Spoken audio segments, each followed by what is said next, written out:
Bismillaahi Raxmaani Raxiim. Wasalaatu wasalaamu calaa rasuulillaahi sallallahu alayhi wasallam. Maanta waxaan ka hadlaynaa xikmado yaryar oo aan isleeyahay ama wax laga faa'iidaystaa. Xikmadahaas midda koowaad horta waa qaacidooyinka laakiin waxay ku jiraan gebi ahaanba say u dhan yihiin diinta islaamka. Diinteena islaamka ee suuban ee wanaagsan bay ku jiraan casaro. Qaacidada koowaad aan isticmaalayna waxay ka mid tahay qaacidada nidaamka iyo nolosha habka loo maareeyo ee bini'aadamku nolosha u maareeyo. Waxaan isticmaalaynaa xikmado dhowr. Xikmadahaas waxaa kow ka ah midda nabigeena maxamed sallallahu alayhi wasallam uu na baray oo ah hogaamiyaha. Marka aan eegno qaybta hogaaminta, in hogaamiyuhu yahay waxa koowaad ee saxda ah marka la qiimeynta hogaamiyaasha, inuu yahay macalinku waa hogaamiyaha koowaad waa macalinkaasoo laga barto qaacidooyinka kuu sahlaya noloshaada adduunka iyo midaada aakhira labadaba. midda adduunka waxaad ka bilaabaysaa sidii nabiga maxamed cali sala slam ka bilaabay oo antir cashiiratka alaqrabiin iyo wixii lamidka aqoonto. qaacidada labaad aan siinayna waxa weeye tafaraaruqa in layska daayo. qaacidada tafaraaruqa layska daayo waa qaacidada ay islaam keliya maaha, xitaa gaalada, xitaa kuwa aan diinta haysan maanta haddaa uula tagtid ma ogolanayaan midaas. iyaduna waa qaacidada labaad. qaacidada saddexaad waa qaacidada miisaanka oo ah midda caqliga bini'aadamka ku aadan, taasoo ah in aadan noqon qof waxun loo sheegi karo oo waxay aad lagu sheegay aad ka qaadanaysid aan taxliilin iyo aadan ka fikirayn waxaan masaxan yihiin maqaldan yihiin aan waxba ka fikirayn sidii aad ku qaadanaysid. taasina waa khalad, waana mid miisaanka kasoo horjeeda lidigeeda ku ah. miisaanku wuxuu leeyahay laba qaacido. qaacidada koowaad wuxuu leeyahay waxaa layihahdaa challenge, qaacidada labaadna waxaa layihahdaa balance. hal qaacidaha ka horeysa oo intaan miisaanka la keenin loo baahan yahay in lasoo sameeyo, taasina waa research ama inaad cilmibaaris samaysid. qaacidada cilmibaaris markaad soo samaysid kadib aad la imaanaysid ayaa waxay tahay inaad heshid challenge meesha ka dhaca iyo inaad heshid balance. labadaas haday gacantaada ka baxaan, waxaa ugu weynee gacantaada ka baxaya waa balansiga.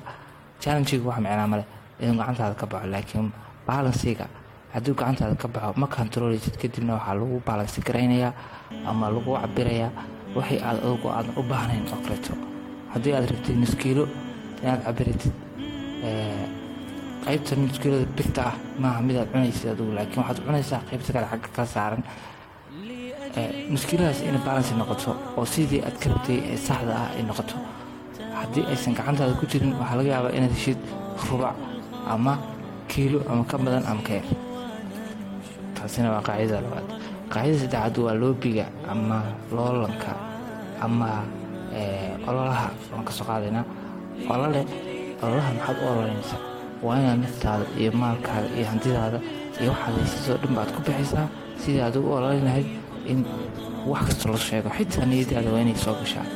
haddii aadan wax badan qaban karin, in kaalinta koowaad ka dhigtid marka koowaad, qaybta koowaad, qalbigaaga mid koowaad, waxaa keliya niyadaada ka jeceshahay aad u baahan tahay inay tahay kow niyadaada inaad ka ogolaatid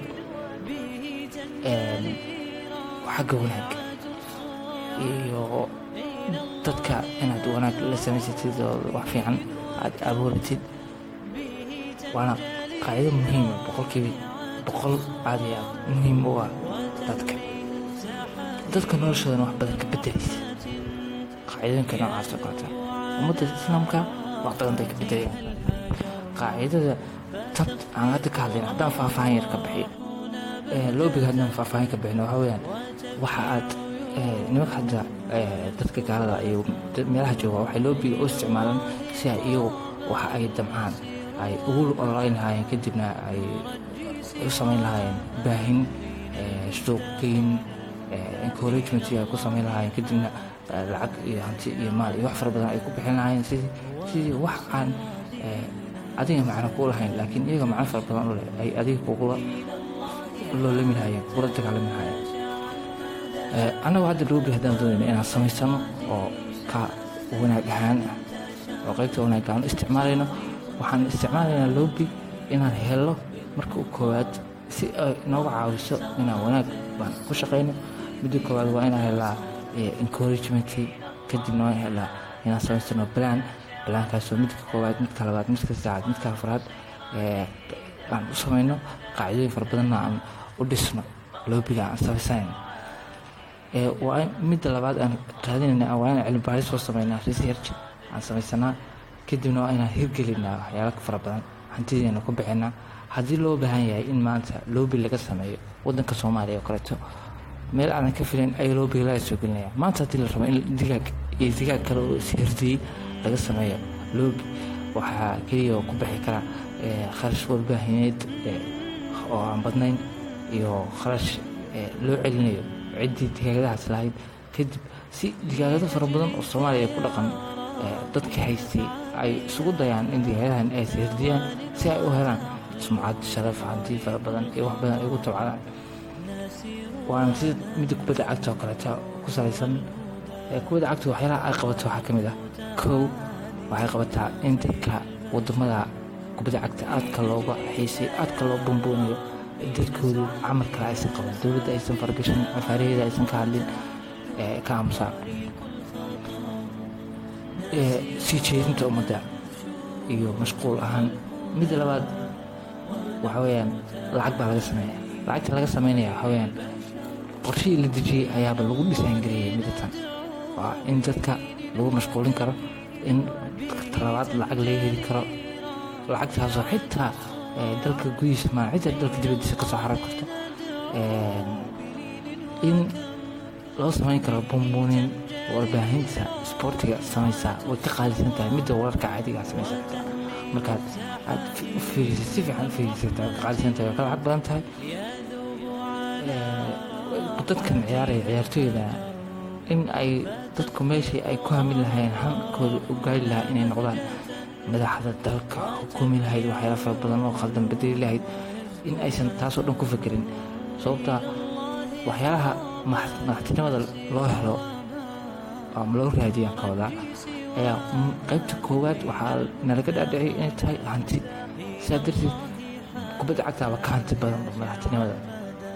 marka haddaad hanti u baahan tahay kubadda cagtaad gelaysaa.